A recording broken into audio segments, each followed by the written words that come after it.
নন। আমাদের প্রকৃত আপন সত্তা হচ্ছেন আল্লাহ রাব্বুল আলামিন। আল্লাহর চেয়ে আপন আপনার কেউ নেই পৃথিবীতে। তো সেই আল্লাহকে আপন করে নেন, আপনি বুদ্ধিমান। আল্লাহকে বাদ দিয়ে অন্য সব কিছুকে আপন করে নেবেন, আপনার মৌতের পরে আপনাকে এরা ভুলে যাবে। আপনার মৃত্যুর পরে এরা আপনাকে খুব বেশি দিন মনে রাখবে বলে মনে হয় না, রাখলেও বছরে বছরে একদিন। কিন্তু আল্লাহ রাব্বুল আলামিন একটা মুহূর্ত আপনাকে ভুলে থাকবেন না।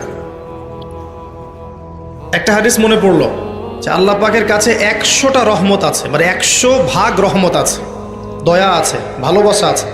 তার মধ্যে 1 ভাগ তিনি সৃষ্টি জগতের মধ্যে দিয়েছেন।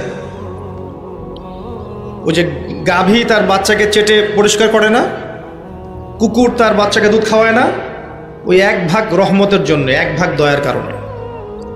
বাকি 99 ভাগ রহমত আল্লাহ পাক তার নিজের কাছে রেখেছেন।